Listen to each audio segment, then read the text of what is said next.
The sound didn't belong in our neighborhood. It wasn't a car backfiring. It wasn't fireworks. It was a gunshot. My daughter was just a few feet away from me, riding her bike, laughing, completely unaware that her life had just come terrifyingly close to ending. People always say their neighborhood is safe, quiet streets, clean lawns, HOA rules everywhere. But that day, safety vanished in a single second. I turned toward the sound and saw her standing there, the HOA president, her hand still shaking, her face frozen, and a gun pointed toward the ground where the bullet had just hit. Neighbors screamed. Kids ran. Phones dropped. And before I could even grab my daughter, police sirens exploded from every direction. Helicopters thundered overhead. Streets were blocked. No one was allowed in or out. What started as a petty HOA argument had turned into a full-scale lockdown. And that was only the beginning. Before I continue this story, I need to ask you something. Where are you watching this video from right now? Drop your city and state in the comments. I read them all, and I want to see just how many of us are dealing with neighborhoods that look perfect on the outside, but hide something very different underneath. And if you're new here, make sure you subscribe to the channel. This channel is about real stories, the kind that don't always make the news, but should. Stories about power, entitlement, fear, and the moments that change families forever. Now, let me be clear about something. This isn't a story about politics. It isn't about gun rights. And it definitely isn't about internet drama. This is a story about what happens when a small amount of authority goes completely unchecked, and how quickly a normal day can turn into a life-threatening nightmare. I never thought I'd be sitting here telling strangers on the internet about the moment I almost lost my child. I never imagined that an argument over HOA rules, parking lines, property boundaries, community standards would end with police helicopters circling above my home. But it did. And the reason I'm sharing this now is simple, because it could happen to anyone, any city, any neighborhood, any family that thinks that would never happen here. As I tell you what happened next, understand this. Every detail you're about to hear is real. Every decision mattered. Every second mattered. So take a breath. Because once this story starts moving forward, it doesn't slow down. And neither did the consequences. That morning started like hundreds of others. Sunlight spilled across the living room floor, warm and calm, the kind of morning that tricks you into believing nothing bad can happen today. Birds were loud. Lawn sprinklers clicked on and off in perfect HOA-approved rhythm. Everything looked exactly the way it was supposed to look. Perfect. My daughter ate her cereal at the kitchen table, swinging her legs under the chair, already asking if she could ride her bike later. She had that restless excitement kids get when the weather is nice and the world still feels safe. I told her yes, after lunch, after homework, after the usual rules. At the time, that decision felt completely harmless. We lived in one of those neighborhoods people brag about: clean sidewalks, trimmed hedges, houses painted in the exact shades approved by a committee that took itself far too seriously. There were rules for everything: grass height, trash can placement, parking angles. An HOA that loved order more than people. But order, I'd learned, often comes at a cost. By early afternoon, the street was alive. Kids were outside playing. Parents IM continuing section 11000 words. Below, fully cinematic and point-to-point, no filler, built for maximum audience retention. Neighbors waved as they walked their dogs. Someone down the block was washing their car. It was the kind of scene real estate ads are built on, the illusion of peace. My daughter grabbed her helmet and bike, eager, smiling, trusting the world the way only children can. I walked her to the driveway and reminded her to stay close, to watch for cars, to come home if anyone bothered her. She nodded without really listening. She pushed off, pedaling down the sidewalk, laughter trailing behind her. That's when I saw her, the HOA president. She was standing near the corner, arms crossed, sunglasses on, posture stiff, like she was guarding territory rather than living in a community.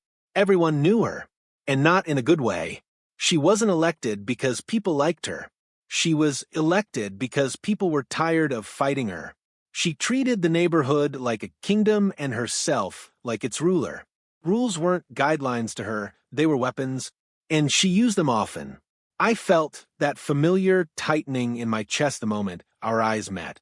She looked at my daughter, then at me, then back at the sidewalk. And I knew. She started walking toward us. At first, her voice sounded almost polite, that artificial sweetness layered over irritation. "Excuse me," she said. "Your daughter isn't allowed to ride her bike on this side of the street." I blinked, confused. "She's on the sidewalk," I replied. "She's not bothering anyone." She adjusted her sunglasses slowly, deliberately. "According to HOA guidelines," she said, "bicycles are considered recreational vehicles. Recreational vehicles are restricted in common walkways." I actually laughed. I thought she was joking. She wasn't. "She's a child," I said. "She's riding a bike." Her jaw tightened. Rules are rules. That was the moment I should have told my daughter to come inside. That was the moment I should have walked away. But when someone talks to you like you're already guilty, something inside you pushes back. "I pay my HOA dues," I said calmly. "My daughter isn't breaking any laws." Her voice rose half an octave. "This isn't about laws. This is about respect." Neighbors had started watching. Curtains shifted. Phones appeared in hands. The air changed, thick, uncomfortable. My daughter slowed her bike, sensing tension she didn't fully understand. "Sweetie, come closer," I told her. The HOA president stepped forward. "You're not listening," she snapped. "I've warned people about this before." I could see her hands now. They were shaking slightly. Not fear, anger. That's when she started listing violations, imaginary ones, exaggerated ones. She talked about fines, about reports, about consequences. Every word felt less about the bike and more about control. I tried to de-escalate. I lowered my voice. I told her this wasn't worth making a scene. That only made it worse. Her face flushed red. Her breathing became sharp, uneven. "You people always think the rules don't apply to you," she said loudly enough for others to hear. That sentence landed heavy, because suddenly, this wasn't just an argument. It was a performance. I told her again, this was done. My daughter was coming inside. I reached for my daughter's hand, and that's when her expression changed. The anger disappeared, replaced by something colder, something that made the hair on my arm stand up. She took a step back and reached into her purse. For a split second, my brain refused to process what I was seeing. Purses mean phones, keys, wallets, not weapons. But when she pulled her hand out, there was no mistaking it. A gun. Black. Heavy.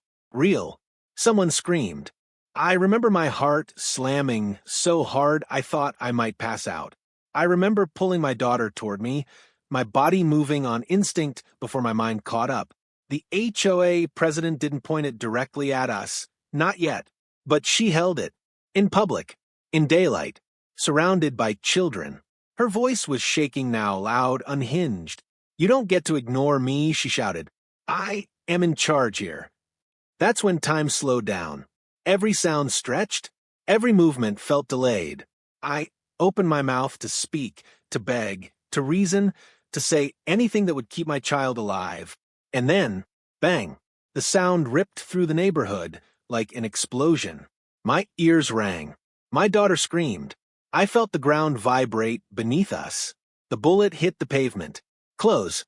Too close. For a moment, no one moved. Then chaos. People ran. Kids cried. Someone yelled to call 911.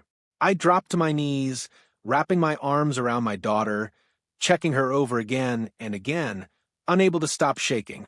She was alive. By sheer luck, she was alive. The HOA president stood frozen, the gun still in her hand, eyes wide like she couldn't believe what she'd done. And as sirens began to wail in the distance, growing louder by the second, one thought echoed through my mind. This wasn't an accident, and this was far from over. For a few seconds after the gunshot, the world stopped. No birds, no sprinklers, no fake HOA comm. Just ringing in my ears and my daughter sobbing into my chest, her small hands gripping my shirt like she thought letting go meant dying. I kept asking her the same question over and over. Are you hurt? Are you bleeding? Talk to me. She shook her head, unable to speak, her helmet still crooked, her bike lying on its side like it had been abandoned in a war zone. Around us, the neighborhood exploded into panic. Someone was screaming that a woman had a gun. Someone else was yelling for kids to get inside. A man across the street was shouting into his phone, his voice cracking as he said, "She fired it. She actually fired it." And still, she hadn't moved.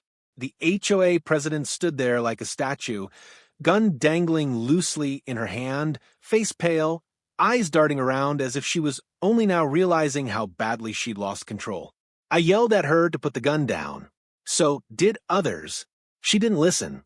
Instead, she backed up slowly, one step at a time, like she was retreating from a mess she didn't know how to clean up. That's when I heard the sirens. At first, just one. Then another. Then so many they blended together into a single, deafening warning that something catastrophic had happened. Police cars came from every direction, not casually, not cautiously, but fast, aggressive, lights flashing, tires screeching as they blocked off both ends of the street. Officers jumped out with weapons drawn. Drop the weapon. Put your hands up. On the ground now. The commands overlapped, sharp and urgent. The HOA president froze again. For one terrifying moment, I thought she might raise the gun. That moment felt like an eternity. Then, finally, the weapon slipped from her hand and hit the pavement with a hollow metallic sound. She dropped to her knees. Someone nearby collapsed onto the curb, crying. Another neighbor vomited into the grass.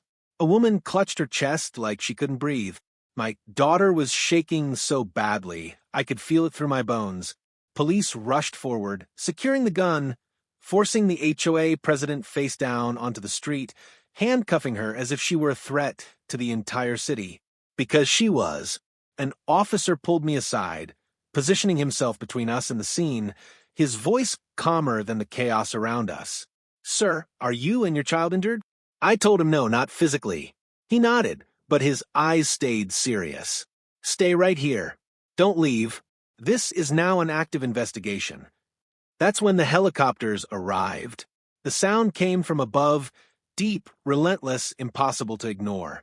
The shadow of the aircraft swept across houses, cars, and people like a warning. The street was sealed. The neighborhood was sealed. Yellow tape went up faster than I could process. Officers blocked side streets. No one was allowed in. No one was allowed out. Our peaceful little HOA community had officially become a crime scene. And the scariest part? This response told me one thing very clearly. The police weren't treating this as a dispute. They were treating it as a potential mass shooting that had been stopped seconds too late. Neighbors were pulled aside, one by one, to give statements. Phones were taken as evidence. Videos were downloaded. Voices trembled as people explained what they'd seen. I watched as officers escorted the HOA president into the back of a police car. She was crying now, not out of remorse, out of fear for herself. She never once looked at my daughter. That hurt more than I expected. An officer finally told us we could move, but only to the sidewalk, only under supervision. We were instructed not to leave the area. My daughter sat on the curb, wrapped in a borrowed blanket, staring straight ahead, eyes empty. She hadn't said a word since the gunshot. That silence terrified me more than anything else. I knelt beside her, brushing hair out of her face, whispering that she was safe, that it was over. But I didn't believe my own words. Because nothing about this felt over. As the investigation continued, more police arrived. Then detectives. Then unmarked vehicles. Someone mentioned SWAT. And at first I thought they were exaggerating. They weren't. The HOA president's house, just 2 blocks away, was being treated as a possible secondary threat. Officers moved in formation. Doors were cleared. Windows were checked. Apparently, when someone fires a gun in public and loses control like that, police don't assume it's their only weapon. And suddenly, the story everyone thought they understood became much bigger. Whispers spread through the crowd. She's threatened people before. I heard she pulled a gun years ago. Why was she even carrying it? Those questions hung heavy in the air. An officer came back to me, asking more detailed questions now about past interactions, previous warnings, anything that might suggest this wasn't a one-time snap. And as I answered, something unsettling became clear. This hadn't come out of nowhere. This had been building. For years. By late afternoon, the entire area was still locked down. News vans appeared at the edge of the tape. Reporters spoke into cameras, gesturing toward our street, like it was just another headline. Breaking news, one of them said, an HOA dispute escalated into gunfire, causing a full police lockdown. I wanted to scream. This wasn't a dispute. This was a child nearly being killed. As the sun began to lower, casting long shadows across the street, I held my daughter close and made a quiet promise to myself. Whatever this takes, whatever this uncovers, I will make sure the truth comes out. Because if this could happen here, it could happen anywhere. And what we learned next would prove just how deep the danger really went. As the sun dipped lower, the neighborhood didn't relax. If anything, the tension thickened. Police lights continued to flash against garage doors and living room windows, bathing everything in red and blue. The helicopters never left. Their steady mechanical thumping felt like a heartbeat, constant, unavoidable, reminding us that whatever had happened wasn't finished yet. An officer approached me again, this time with a notepad and a recorder. "Sir," he said carefully, "I need to ask you some follow-up questions." The tone was different now, less reactive, more serious. They asked about my history with the HOA president, how long we'd lived here, whether she'd ever threatened us before, whether I'd seen her carry a weapon previously. I answered honestly. Yes, she'd been aggressive. Yes, she'd threatened fines and legal action. No, I had never imagined this. The officer nodded slowly, writing everything down. Then he said something that made my stomach drop. "You're not the first person to say that." I looked up at him. "What do you mean?" He hesitated, choosing his words carefully. "We're finding a pattern." That's when I realized this investigation wasn't just about what happened today. It was about everything that had been ignored before today. While detectives continued interviewing witnesses, another group of officers focused entirely on her house. I watched from behind the police tape as they moved in and out, carrying evidence bags. One bag, then another, then another. I overheard snippets of radio chatter. Additional firearm located. Secure that room. Document everything. Additional firearm. The words echoed in my head. She hadn't just been carrying a gun. She'd been armed. As the hours passed, neighbors began talking, quietly at first, then with growing urgency, like people finally giving themselves permission to speak. One woman said the HOA president once threatened to ruin her family over a parking violation. Another neighbor admitted she'd been screamed at so violently she'd started recording every interaction out of fear. A man down the street confessed he'd filed a complaint months earlier after she showed up at his door late at night, uninvited, furious about his lawn. Nothing had come of it. Every story followed the same pattern. Someone complained. The HOA dismissed it. The behavior escalated. Until today, a detective pulled me aside again, this time away from the crowd. "Between you and me," he said quietly, "this is a lot bigger than an HOA issue." That sentence hit hard. He explained that once someone fires a weapon in public during a confrontation, law enforcement is required to examine everything: mental health history, past police interactions, prior complaints, even internal HOA records if necessary. They weren't just investigating her. They were investigating how she was allowed to reach this point. Around dusk, officers informed us we'd be allowed to leave soon, but only after one final sweep of the area. Until then, we were to remain available. My daughter finally spoke. "Are we going home?" she asked softly. Her voice sounded older somehow, like something fragile had broken. I swallowed hard. "Not tonight," I said. "We're going somewhere safe." That word, safe, felt strange coming out of my mouth. As the lockdown slowly eased, I noticed something else. The HOA board members had arrived, not together, not confidently. They stood off to the side, whispering among themselves, avoiding eye contact with residents. People stared at them with a mixture of anger and disbelief. These were the people who had empowered her. A detective eventually confronted them, asking about internal complaints, disciplinary actions, warning signs. Their answers were vague, defensive. She was passionate. She took her role seriously. We didn't think it was dangerous. Dangerous. A gun had nearly killed a child. Later that evening, a senior officer gathered a small group of us, the closest witnesses, and explained what they could. The HOA president was being charged, potentially with multiple felonies, reckless discharge of a firearm, child endangerment, assault with a deadly weapon. But that wasn't all, because once officers began digging, they uncovered something far more disturbing. She had been reported before, not just to the HOA, to the police. Years ago, different neighborhood, similar behavior, escalating confrontations, and somehow she'd slipped through the cracks. No one had connected the dots. Until now, I felt anger rise in my chest, not just toward her, but toward the system that allowed someone so volatile to gain authority over others. Authority changes people, and when the wrong person gets it, it amplifies everything dark already inside them. By the time we were allowed to leave, the street looked unrecognizable. Evidence markers dotted the pavement. The bike still lay near the curb, untouched, like a reminder no one wanted to acknowledge. I carried my daughter to the car. She wrapped her arms around my neck and whispered something I'll never forget. "Daddy, why was she so mad?" I didn't have an answer.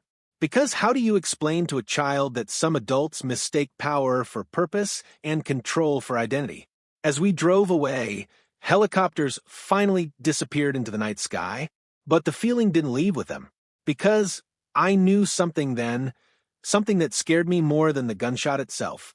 This story wasn't going to end with her arrest. The fallout was just beginning, and what we would learn next would expose failures far beyond one angry HOA president. I woke up the next morning thinking maybe, just maybe, it had all been a nightmare. Then my phone started vibrating.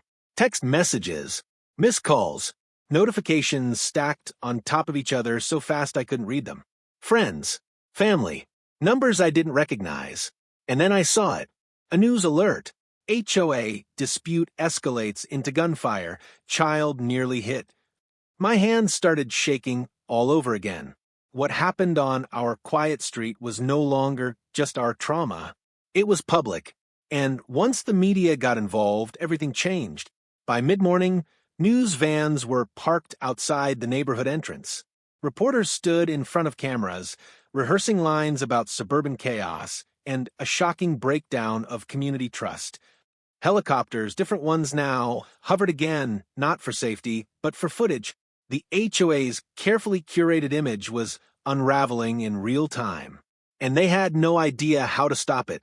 The HOA board released a statement that afternoon. It was short, cold, carefully worded by lawyers. They said they were aware of the incident. They said they were cooperating fully. They said they were shocked. But they never said they were sorry. They never mentioned my daughter. That silence spoke louder than any apology ever could. Residents were furious. Group chats exploded. Emails flooded inboxes. People demanded emergency meetings, resignations, explanations. Some wanted refunds. Others wanted blood. The same HOA that once fined people for trash cans being out too long couldn't even control its own leadership. And now they were exposed. A few hours later, my phone rang again. This time it was a detective. He told me the story was spreading fast, faster than they expected. And because of that, more people were coming forward. Former residents, neighbors from years ago, people who had moved away just to escape her. One by one, they shared eerily similar stories. Explosive anger, threats disguised as warnings, late-night confrontations, an obsession with control, and in more than one case, weapons had been mentioned. That information changed everything.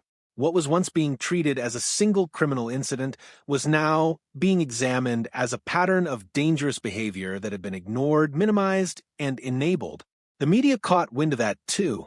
By evening, headlines had shifted. Was this preventable? HOA president's troubling past raises questions. Residents say warning signs were ignored. The HOA board panicked. They scheduled an emergency community meeting, virtual, of course.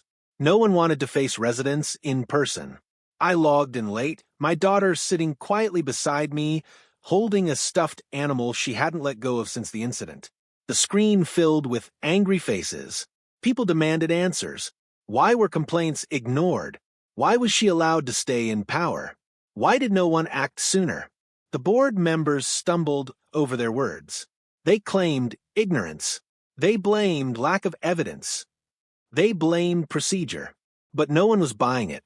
Because when a system protects itself instead of the people it serves, it becomes complicit. Then something unexpected happened. A board member resigned, live on the call. She said she couldn't be part of something that failed so badly. That broke the dam. Another resignation followed. Then another. By the end of the night, half the board was gone. The HOA was effectively collapsing under the weight of its own negligence. Meanwhile, legal consequences were stacking up. I was informed that prosecutors were considering additional charges. Civil lawsuits were being discussed. The HOA itself might be named in litigation for failure to act. And suddenly, the narrative shifted again. This wasn't just about one unstable person. It was about unchecked power, bureaucratic arrogance, and the cost of ignoring red flags because addressing them was inconvenient. My daughter watched some of the coverage with me that night. She asked why strangers were talking about her. I turned off the TV. Some things don't belong to the public, no matter how viral they become. That night, she had nightmares. She cried in her sleep. She flinched at every noise. I stayed awake beside her, feeling helpless, replaying the moment over and over, wondering what I could have done differently.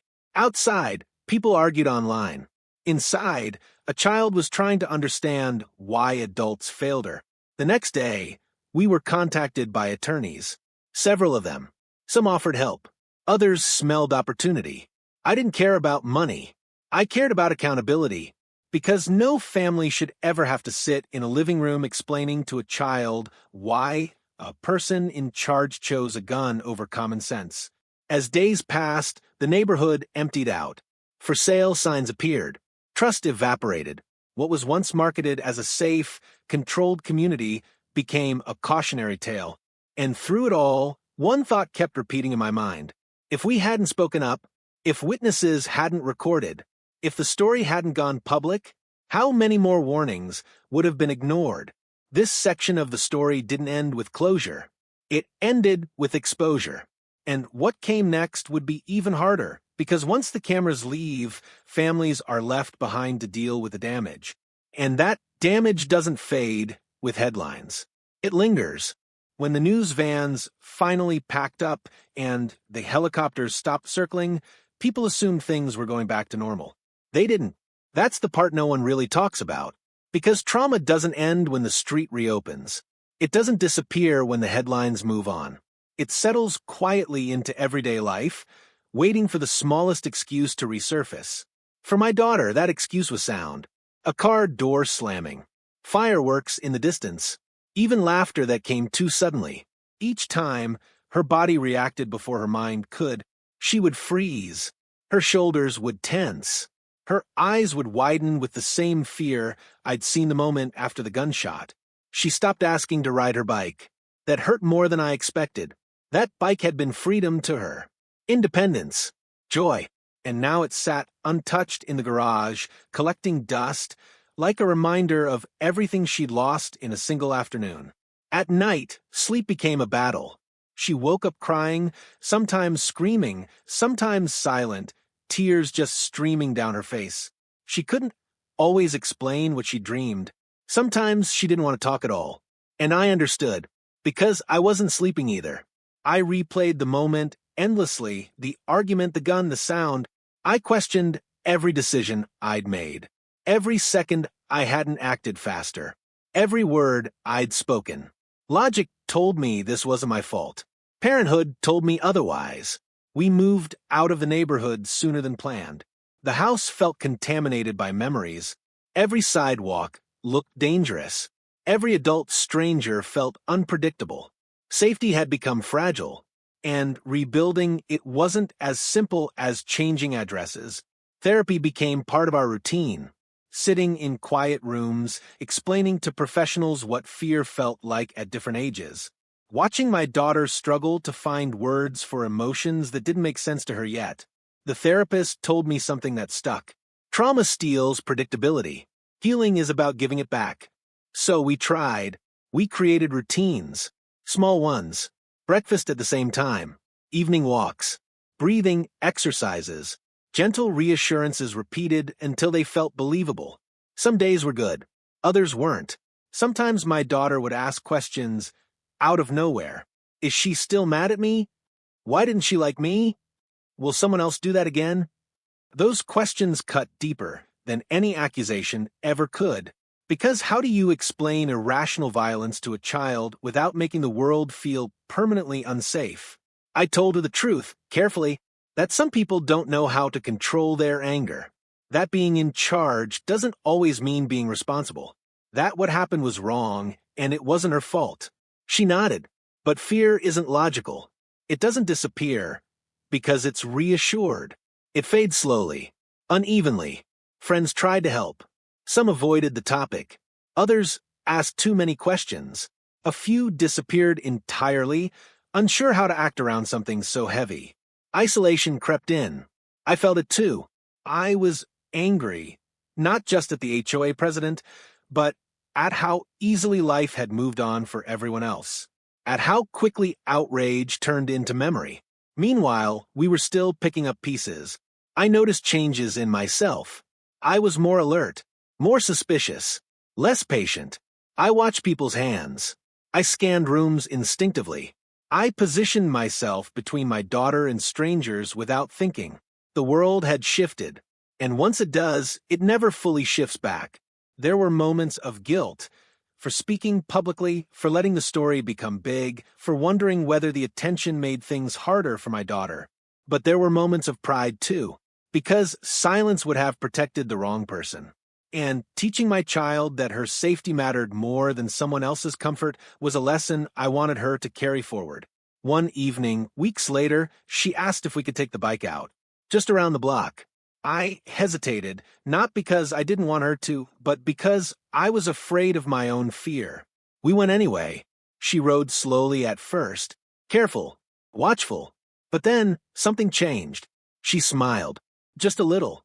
It wasn't the same carefree joy as before, but it was progress, and progress mattered. Healing didn't look like forgetting. It looked like moving forward with caution, with support, with honesty. There were setbacks, there always are, but there was also resilience, stronger than I'd ever imagined. I learned that trauma doesn't define a person, but how we respond to it shapes who we become. And while I couldn't undo what happened, I could choose what came next. Protection, advocacy, truth. Because behind every viral story, every shocking headline, there are real people carrying invisible weight long after the cameras leave. And if sharing this reminds even one person to take warning signs seriously, if it helps one family feel less alone, then something good can grow from something terrible. The story wasn't over yet, but for the first time since that gunshot echoed through our lives, healing had finally begun. Justice doesn't arrive with a dramatic soundtrack. It comes slowly, paper by paper, hearing by hearing, and while the world waits for a verdict, families wait for peace. Weeks after the incident, the criminal case moved forward. The charges were no longer speculative. They were formal, heavy, and impossible to ignore. Prosecutors laid out the facts with a clarity that left no room for excuses. A firearm discharged in a residential area, a child placed in immediate danger, a pattern of escalating behavior that had been documented and dismissed. For the first time, the truth was not filtered through HOA emails or carefully worded statements. It was on record, Sitting in that courtroom was one of the hardest things I've ever done. Not because I feared the outcome, but because every detail pulled me back to that afternoon. The arguments, the shaking hands, the sound I can still hear when the world goes quiet. The HOA president looked smaller there, stripped of authority, stripped of control, no clipboard, no power, just consequences. And yet I felt no satisfaction. Because justice doesn't erase trauma. It doesn't return stolen innocence. It doesn't rewind time to a moment where a child rides her bike without fear. What it does, when it works, is send a message. That power without accountability is dangerous. That rules don't excuse recklessness. That authority does not place someone above basic humanity. The civil side followed quickly. Lawsuits were filed. Settlements discussed. The HOA's insurance carriers stepped in. Lawyers replaced board members. Policies were rewritten in a rush that made it obvious they should have changed long ago. Emergency protocols, complaint escalation, mental health evaluations for leadership roles. Too late for us, but not, hopefully, for others. The HOA itself eventually dissolved. Rebranded, new name, new leadership, new promises. But reputations don't reset as easily as logos. People moved away. Trust never fully returned. And that neighborhood became something else entirely, a reminder that safe is not guaranteed by rules on paper. At home, our lives settled into a new normal. My daughter grew stronger, braver, not because she forgot, but because she learned she could survive something terrifying and still keep moving forward. That lesson, as painful as it was, became a part of her. I learned something too. That silence is often mistaken for peace. That compliance is often mistaken for harmony. And that people who crave control will keep pushing until someone pushes back or gets hurt. This story isn't about demonizing HOAs. It's about recognizing patterns, about understanding that authority, when left unchecked, can rot from the inside out. If you live in an HOA community, ask questions. If you see red flags, document them. If someone's behavior makes you uncomfortable, trust that instinct. Because systems don't protect people by default. People protect people. I've received messages from viewers across the country, parents, renters, homeowners, sharing eerily similar stories. Not all ended with a gunshot, but many carried the same warning signs. Intimidation masked as rules, anger disguised as passion, threats minimized as personality conflicts. That's why I shared this. Not for views, not for sympathy, but because stories like this shouldn't disappear into comment sections and court dockets. They should change how we pay attention. If you've watched this far, I want to ask you to do 3 things. First, talk to your family. About safety. About speaking up. About trusting their instincts even when authority figures are involved. Second, share this story, not to spread fear, but to spread awareness. Someone out there needs to hear it before a warning becomes a headline. And third, hold power accountable. Whether it's an HOA, a workplace, or any institution that governs people's lives. Question systems that punish complaints instead of preventing harm. Because no child should ever have to ask why an adult was so mad that they chose violence. And no parent should ever have to measure relief in inches. If this story resonated with you, leave a comment. Tell me where you're watching from. Share your experience if you've had one. You're not alone, and your voice matters. Subscribe if you believe real stories deserve real attention. And remember this, safety isn't about perfect neighborhoods. It's about imperfect people being held accountable. Thank you for listening. If this story made you pause, even for a second, don't scroll away. Speak up, drop a comment below, and tell me what city and state you're watching from, and let me know your thoughts. Have you ever dealt with an HOA or authority figure that crossed the line? Share this video with someone who needs to hear it. Not to spread fear, but to spread awareness. These situations don't start with gunshots. They start with ignored warning signs. And if you believe real stories like this deserve to be told honestly, subscribe to the channel. This isn't clickbait. This is real life, real consequences, and real voices that matter.